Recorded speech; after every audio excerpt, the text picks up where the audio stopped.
Beneath the vast canopy of change, Anne de Silva's voice dances like a beacon in the night, bold, illuminating, compelling. She crafts a bridge of narratives, connecting worlds with the eloquence of a poet and the heart of a warrior. Her saga, etched in the annals of the sand and sea, whispers of love, challenges stigmas, and sings the ballad of the feminine divine. Beyond the confines of pages, she strides, a harbinger of unity and a sculptor of tomorrow's narratives. Let us voyage into the essence of Anne de Silva's tale, where each word is a step towards a horizon brimming with empowerment and echoes of change. So, thank you so much, Anne, for saying a yes to Herald Women's Voice Club and being part of this great initiative which we have taken. Let me go on to my first question. Can you tell us what a moment that made you go, wow, this is it I want to do with my life, and how it continues to shape your work today? Firstly, thank you, Soumya. I'm really delighted to be a part of this series. It's Empowered Voices of Women, and I think we need to hear more of them from an empowered woman like you. So thank you so much. And it's a beautiful question, but I think this question takes me back to my childhood. I mean, when I had very unempowered mother, and also an empowered grandmother, and empowered teachers. I was in a convent school, which is Convent of Jesus and Mary, New Delhi. And there were three teachers that touched my life greatly. One was Mrs. Narona, who was our English teacher, who always told us that you have to get your grammar right before you pass middle school. Otherwise, you never get it right.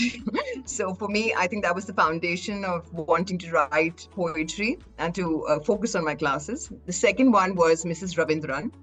And Mrs. Ravindran was my elocution teacher. She's the one who gave me wings to fly and always told me, aim at the treetop. At least you fall in the bark. So she was the second one. And Mrs. Ranganathan was the third one, who was my NCC teacher, because I represented my school at RD camp, where I won an award also for the Delhi cantonment. And that is one of the landmark moments of my life, where I said that if I believe in myself, I can actually walk beside our Prime Minister as a child, because the award was given by the Prime Minister. And I learned that, as a woman, there's nothing stopping you, because that's how I was raised. And so I wanted to impact women younger than me, people who are my peers, my seniors, make them proud of what I've learned. And that was my wow moment of realizing that a woman can be a woman, have her feminine traits, and yet she can be actually a fire phoenix, so to say, to stand up in the world and live her dreams and not be limited. So the women of yesteryears were the ones who inspired me to want such a life. Okay, great. So your stories weave through different cultures and times. Which one would you live in, and what's the wildest adventure you've had there? So my wildest adventure was leaving the corporate world after 25 years to pursue to be an author and a social change activist. That was truly scary. And if your dreams don't scare you, they're not big enough, And I wanted to embark on this journey, which never gave me any security. It did not tell me whether my books are going to be liked, whether my social activism will even reach people. And I also left India and moved to Istanbul. So I walked out of my comfort zone into the unknown. So that for me is the greatest adventure of knowing the strength and power that lies inside me. And also to be open to different cultures, which is a part of what is in my book. Because I experienced the Turkish people, who are very similar to Indian people. I experienced the Islam element of religion, which is the Sufism and the great masters of old in Turkey. And so I feel that this journey of the book, which is talking about Turkey that took in 5 million refugees, which is my book too, is a very important subject, because we're seeing in the world so many displaced people. We saw it with Iran, where the women, went through violence and then they were running away from their homes. We've seen it in Gaza and the Palestinian issue with Israel. And these numbers are constantly going to keep growing. So as a society, the question is, what do we do with displaced people? Do we open our homes to them? Do we open our hearts to them? Or are we terrified that they're going to take our jobs, our positions, and everything else, which is the smaller mind and not the bigger spiritual connect that we all have with the universe and with our fellow brethren and sisters, which are human beings? Why are we so frightened is the question. So, this book takes you on that journey to try and having a different thinking, looking outside the box about what society says is phobias and what the true essence of people are, where there's no phobia, there's only love. What's that magic spell that storytelling casts in the digital age? Can it change the world, or are it just pixels on a screen? No, you can definitely change the world. Today we have the digital amplification of the message, which was not there during Nelson Mandela, which was not there during Gandhi. The very fact that one man can influence the country, the people to think differently. We have today the wealth of the digital era, which can take your message to any remote corner of the world. So it's not a disadvantage, it's actually an advantage. And it's not about the pixels, it's about the message that somebody sitting in one remote corner of the world who is a victim, who is surviving, who's struggling, and is looking for somebody to share their journey, and then how they connect with people who have gone through similar things in another part of the world. So today I think that whole borders, so to say, has disappeared from the world. It's just the big wide web, And I think that's how the attitudes have also changed, from earlier where we had to be sitting in front of each other for an interview, vis-a-vis the Zoom option that came during COVID. And everyone was so into this, digital options that kept people connected during the crisis of COVID. And we've continued with it. So I think that the digital era is only amplifying the message of what people who want to bring about social change or are working as activists to take their message, their journeys, their struggles to the world. And we saw that in Women Life Freedom with the whole struggle of women in Iran. The whole world supported them. And now we're seeing that with Gaza and Palestinian refugees. And so I feel that let's use the digital platform to really get more people on the same page, to talk about new narratives of thinking and implementation. Great. So, are any of your characters hiding a secret real-life inspiration? And how do you transform real-life experiences and people into captivating characters without sacrificing the soul of fiction? Wow, that's a very, very personal and touching and beautiful question. I feel that every author brings some part of their soul to their script or book or storytelling. Some experience that has changed them, some experience that's broken them, which gave them the courage to stand up and, rebuild their life. So, I used that platform to use my messages of separation and divorce and the earlier women of the earlier times. I'm talking about our parents and how it was a taboo in Indian society to get divorced, My parents were separated. So I brought my personal pain, my personal struggles into my script. And I want people to feel that pain because there's no humiliation to share your pain. To be vulnerable is not weakness. To be vulnerable is actually strength, So when you're able to talk about your struggles and how you dealt with them, it just takes away all the masks amongst people, and people start connecting with you at a very authentic level. And I've used that as my books for my characters. I've taken influences of people some people who I've loved in the past. I've put them as characters. Some experiences that challenged me to find my own strength of my own personal life. I put that in the book. And I have tried to make the characters as real as possible. Because what happens is when you get into fantasia, we ask, can everybody be a Batman or Superman? But there's a real hero in every man and woman. And I want that reality to come out, where somebody is struggling in life, but yet is a ray of hope for somebody else, where somebody has got limited money, but is yet sharing something with somebody. These are the real heroes. I wanted to focus on that reality. So I brought that realism in with characters that inspired me, experiences that challenged me and shaped me. And I feel that the audience really loved it. They could relate to those characters, yeah. So, juggling characters, plots, and themes across 3 books sounds mind bending. What are your secret weapons for keeping it all straight? Any rituals or tools? Anything which you implement there? Oh, that's really lovely. So I feel that we should always stick with what message we want to take.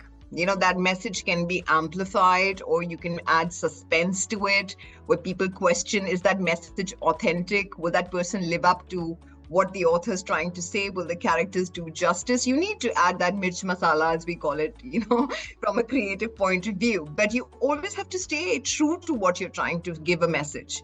My book is called Sand and Sea, which again, astrologically, the earth sign is the sand people, the people of the earth, and the water sign, which I'm a water sign as well. So I'm a Scorpion.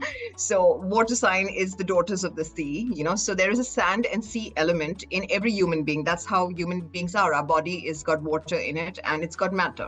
And every single thing in this universe that we see is sand and sea in it. And the minute you take the sea away, it's only aridness and dryness that is left, which is basically the ego. So when the human journey gets over and the spirit travels forward, the only thing left back is the ego, which is the countless grains of sand, But yet the sand is needed to hold the water because nobody else can hold the water. So I wanted to talk about real love. Real love was given by God to everybody. And we see the first lovers being the sand and the sea. You can't separate them. In low tide, that's as far as she could go. And then she's back again with him. And you see, again, it talks about male ego, because the sand is never going to the sea. It's always the sea who comes to the sand. And that's the most beautiful and powerful thing of femininity. When you're a woman and, you connect with your true essence, you're the one who keeps the family together. You're the one who inspires the children. You're the one who keeps your in-laws happy. You're the one who goes out and, helps children, somebody's kid who's not there, you welcome them into your house. It's always the woman. It's the feminine, the divine feminine. And I want to tell all the girls of the world, there is just no harm in tapping into your own divine feminine. It does not mean that you cannot be empowered and have your own opinion, but please do not ever lose your femininity. That's the greatest gift given by God to all of us. And if there were no women, this world wouldn't survive, because woman is the mother of mankind. Yes. And when you understand that, you understand the Durgas, the Saraswatis, the Lakshmis, and all the goddesses of old that have been spoken about, because the true divine feminine is what makes life thrive. So I think that's the most important message, and that's something that we should always keep in mind. So you shine a light on tough issues. What are your biggest challenges, and how do you deal with the heat or the eyes from readers and the communities? Again, I just totally love your question, Soumya. You've nailed it. You've got me so energized to want to talk about things that are closest to my heart. And one of them is this particular subject of why people close the door when you're talking about sensitive stuff, and why they open the door and they are willing to talk. When you do not make it about him and her, or them and they, and their person and their community and their religion and their borders and their this, and you just talk about humanity, the humanity of saving children. It doesn't matter whether it's in a war front or it's in a third world country or a first world country. Everybody can relate to children because they are fathers, mothers, grandparents, uncle, aunties, brothers, sisters, cousins, and so on and so forth. Society's construct has been like this. The division comes when you pass it on as he did, she did, this community, that community, this religion, that religion, then people shut their minds off. Mm-hmm. So I feel that, again, there is a reason why this happens, truly, and I'll try and explain it as simply because we don't have so much of time. It's the spirit having a human experience. When we look at life like that and we approach subjects, whether it's relationships, whether it's success, whether it's needs, wants, greeds, whether it's failures in systems, whether it is change that is required in society, when we approach it, that we have a probatory period on earth, after which the spirit moves on. All the frills that are making us petty and we're struggling with and fighting for suddenly seems to go away. Now, to give a bigger example to illustrate what I'm trying to say is you take a flight, and when you take a flight, you see everything around you. But the minute the aircraft goes into the air, you just see a perfect landscape of perfect nature. That's what we are. We are spirit energy. You know, our spirit is very old, and we are making journeys and having different experiences to learn something. Either it's karmic cleansing, or it's karmic settlement, or karmic debts to be paid. And so, you know, this whole spirit world has always intrigued me. And I feel that, you know, when the breath comes in and life comes to us, it goes away also. And it's a limited time. There are limited breaths that we have. Are we going to use that breath for division? Are we going to use that breath for collaboration, friendship, and love? I think I sit in the latter. And I request others to think about it like that. Yeah, very true. Very true, which Thank is you. not there at all in this world. Yes, dear, we are all going to leave someday. So Yeah. nothing is permanent. Hey, musical talents! Mark your calendars for the musical extravaganza. Welcome to Cadence Quest. Here are the dates you need to know to kickstart your musical journey. April 10th is your last shot to register for Cadence Quest. Send in your performance videos by April 20th. On April 30th, we unveil the talented finalists who will compete for the ultimate prize. Finally, the Cadence Quest main event on May 11th.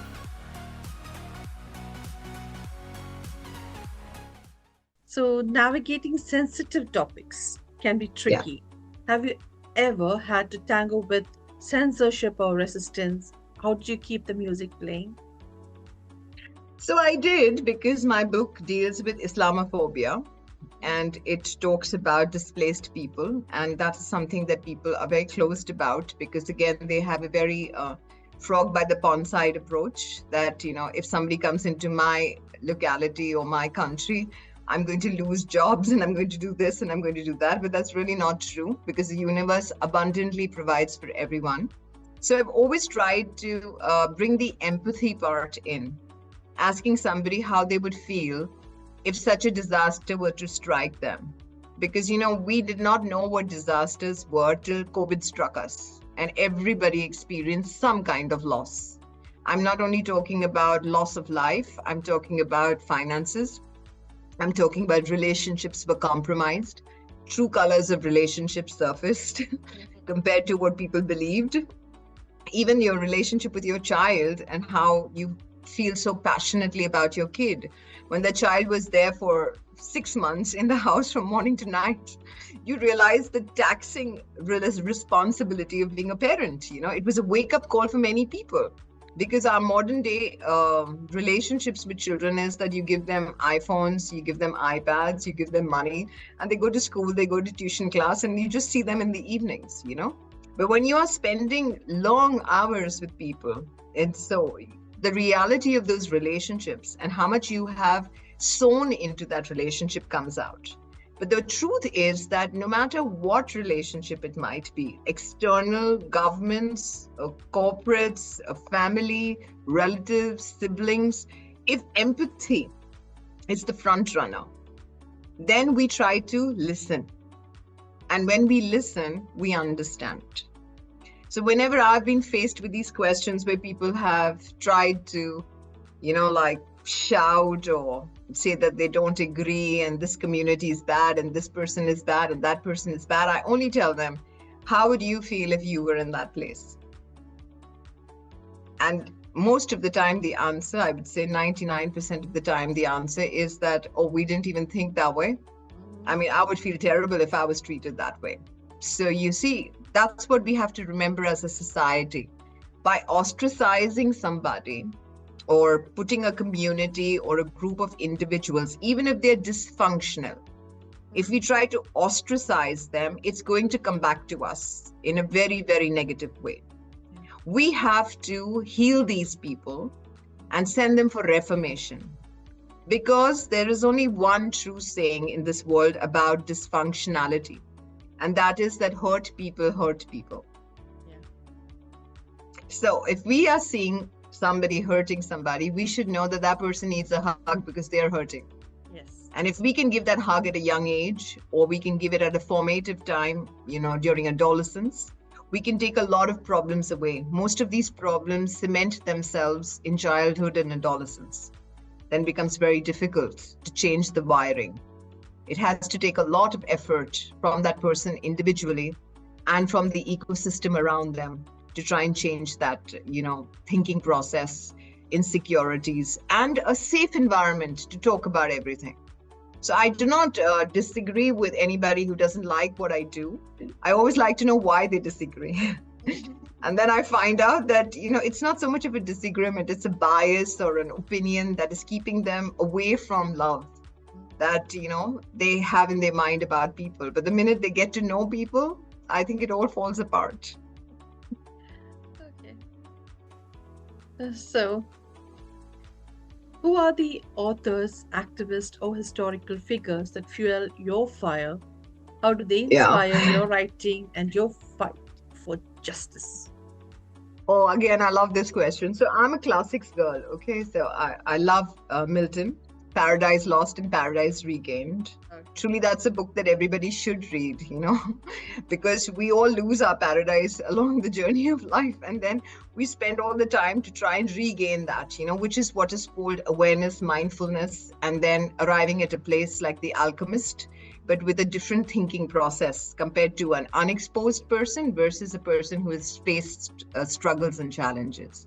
And so even in spirituality, they will say that do not send me a student who has not experienced failure, heartbreak, brokenness, because when you experience all of that, your whole attitude of how you see things totally changes. So I think Milton is one of my favorites. Then there's, of course, J.K. Rowling in the current age. Why J.K. Rowling? Why Milton?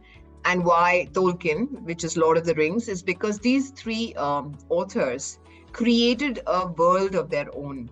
To create a world like how I tried to do with the Sand and Sea, it's a very daunting task. You've got to create the name, you've got to create the history, the connections with mythology, the connections with ancient, sainthoods and ancient religions, which have now gone out of, their presence in the world, whether it's Byzantine, Roman, Egyptian, they all have an Indian, for example, so they all have this whole Trinitarian concept and worship of nature concept. So when you're trying to create all of that, the author is very challenged to, do a lot of research. And I had to do a lot of research to make those fantasy up characters actually have a history to Turkey. Because Turkey was, ruled by all these people. And so you can find Roman essence and you can find Byzantine essence and all of that in different cities. So if you have to do nature and you have to understand nature, like, for example, the whole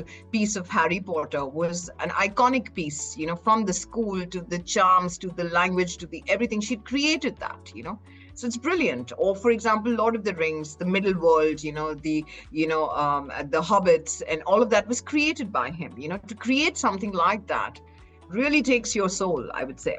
So I'm very inspired by the classics. I obviously like Emily Bronte, which is Wuthering Heights. I always like the hero after he has fallen, rather than the hero who's innocent. Like, for example, you'd call Superman, I like the version of Superman that has been rejected by the world, but yet he shows up for his duty, because I feel this rejection does more for us than success. So if you see the history of these writers also, Milton, for example, went blind before he wrote Paradise Lost and Paradise Regained. There was poverty in J.K. Rowling's life before she, sold her first rights for her book of Harry Potter. And, Tolkien never even sold his books or anything. It was 100 years later that, the Lord of the Rings fame happened, So the whole struggle, brings out this spirit universe manifestation, I believe, in this. I'm convinced this is the truth of a person. If it comes without the struggle and the failure, it really does not have that connection, with your, I would say, with your true essence of your soul. So these authors have all gone through that. And as far as activists and inspiring historical figures go, I think it would be Nelson Mandela, it would be Martin Luther King, and it would be Mahatma Gandhi, and of course Atatürk, Kemal Atatürk of Turkey. And more I travel to more countries, I keep adding in the inspiring men and women of old, who have really, really touched lives. Like, for example, Mother Teresa, in her selflessness of loving people, everybody. She didn't have any distinction of caste, creed, or, or community, or religion for that matter. She pursued what she believed in, and she respected others to pursue what they did. When I'm actually listening to you, I forget to ask you the next question because I'm so engrossed in what you're saying. Thank you. And I wanted to keep this impromptu, so I soaked in your questions in my soul. Yeah. And I was so happy with them. They were like so brilliant. And I was like, oh my God, I need to kiss this girl. She's just sent me something that just takes me to a very personal place inside my heart, and gives me the platform to talk. So thank you. God bless you, my darling. Thank you. Okay, so describe your ideal writing haven. Is it a cozy corner cafe, a mountaintop retreat, or something else entirely different from what I can imagine? So I'm always writing. I have my notes on my iPhone or iPad. I have my journal, which I carry with me wherever I go. And I keep writing poetry.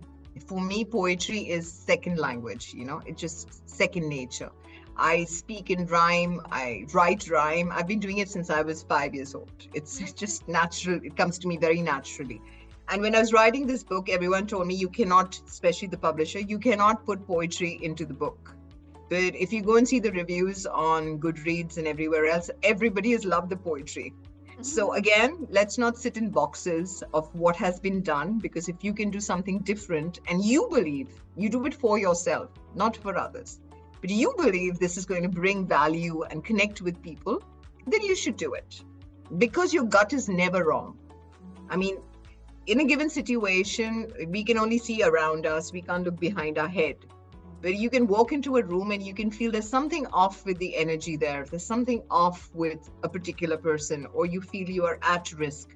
This is something given to every human being. Just like the people ask, can you prove there is God? I say, yes, I can. Just close your nose and you will figure out that you can't hold it for more than 10, 20 seconds, 1 minute max. Because there is something in you, which is an invisible, and that invisible is given different names or across religion.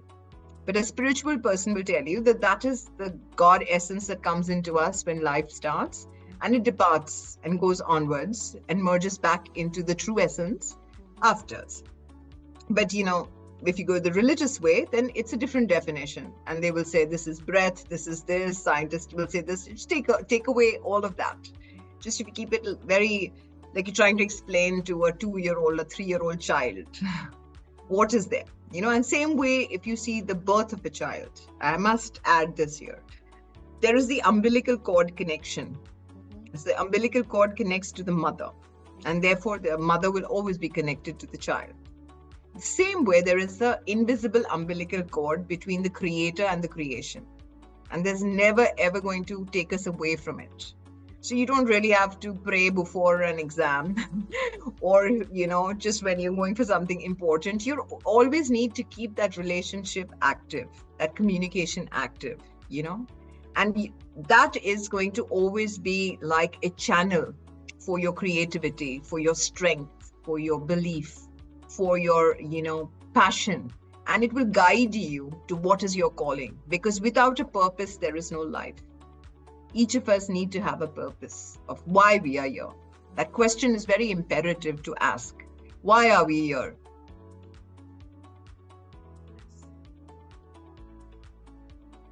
Okay, so tell us about your verses of a risen phoenix. Oh. How does it lift spirits and ignite change? So, Verses of a Risen Phoenix is honoring the feminine spirit. It's basically the phoenix bird is very mystical and lives its life out, and then at the end of it, it bursts into flames and is reborn again. So this is also the spirit journey of life, where you do a journey and then the spirit leaves the body and it's born as something else. So it keeps going onwards. There's no end. A spirit does not end. The human journey ends. And so when we talk about will, determination, direction, dreams, aspirations, there is a phoenix in all of us.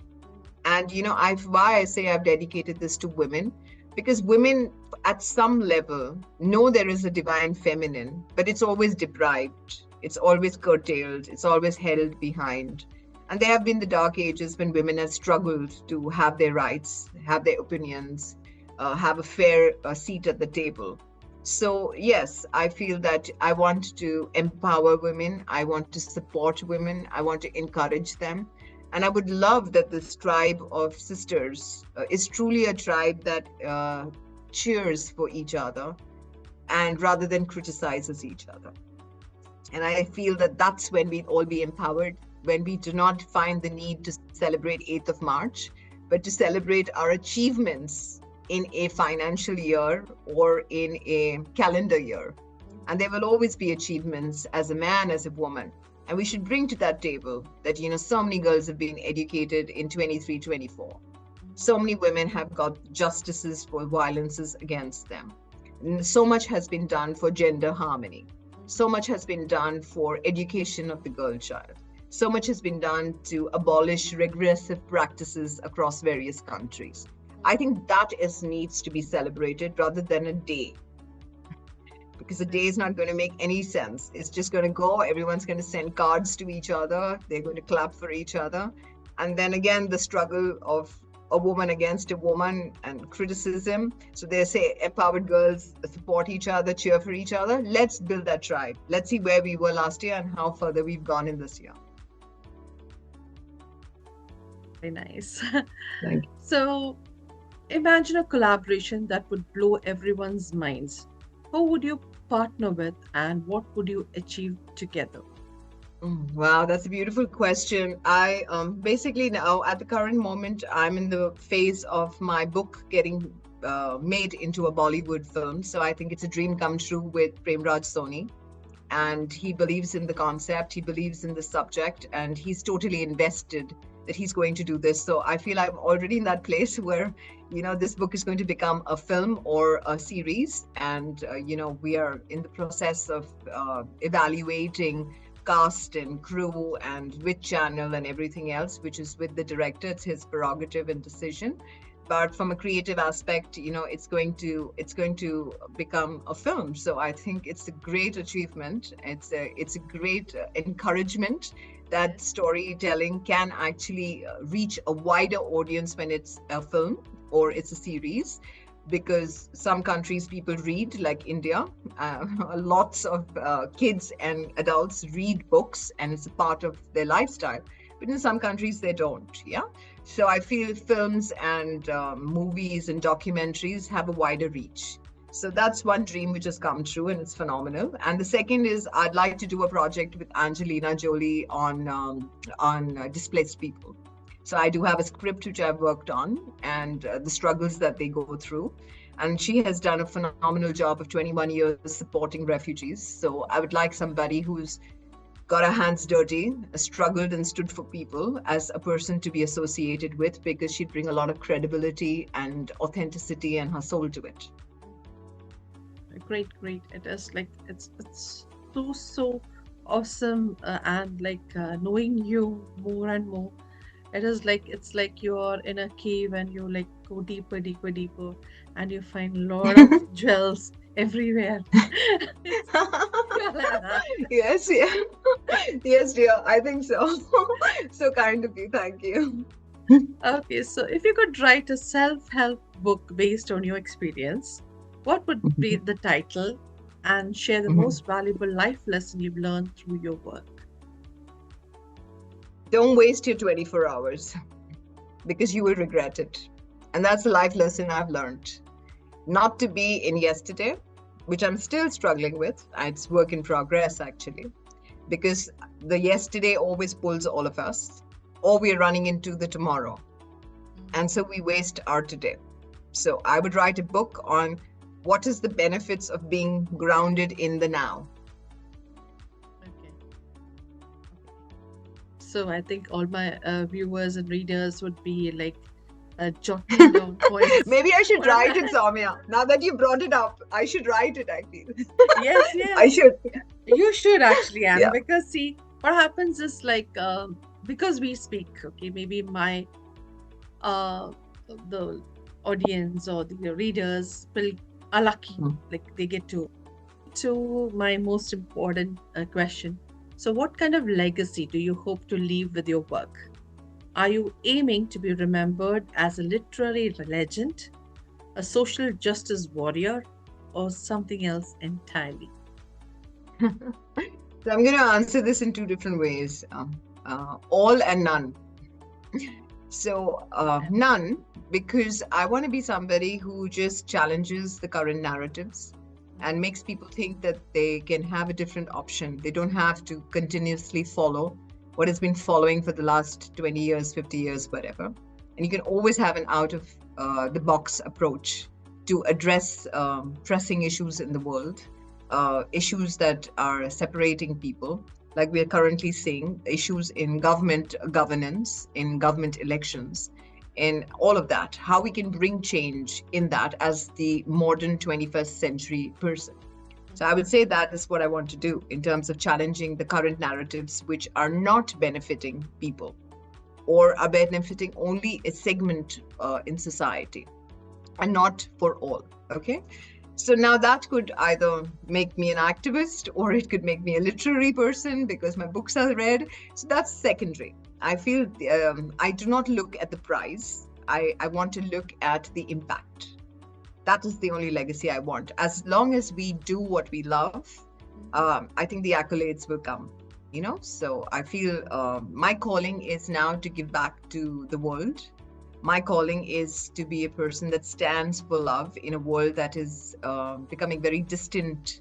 Even though education is there, it's very foolish and foolhardy. So to say the approaches of the government, which watch people die, you know, so you can't even say they are illiterate people. They are all educated people who've been holding office, you know. Yet we are seeing that the approaches that they have is not for the betterment of the world.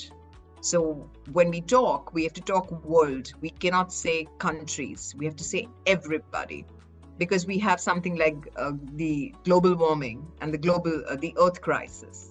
The earth crisis is for Mother Earth all over, because the impact of, climate change is being seen now. For example, I'll tell you, in Istanbul, I mean, there's no winter, there's no snow. And we are seeing, forest fires, we're seeing earthquakes, we're seeing tsunamis, we're seeing all of these things happening. So if the world is today all together through the internet and it's opened up the world for everybody, then why are the approaches of the people in power very centric to particular silos? It needs to be centric to everybody. So that's what I want to do. I want to challenge these existing narratives that are not for all humanity, so that it can be an all humanity approach. Okay, so anything else, and you want to add on? Like, I have No, my darling, you've done a phenomenal job with all these questions and everything else. I'm so grateful that I met you. I'm so grateful that I met an empowered sister like you. I mean, I'm so grateful that you thought of me to be a part of your show. Thank you so much. I'm very touched. So thank you so much, Anne, for being part of Herald Women's Voice Club once again, from myself and my entire team.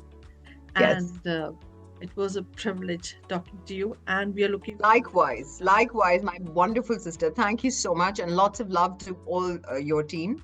And I'm truly, truly honored. It's wonderful. God bless you all. Thank you so much. Thank you. Bye. Bye.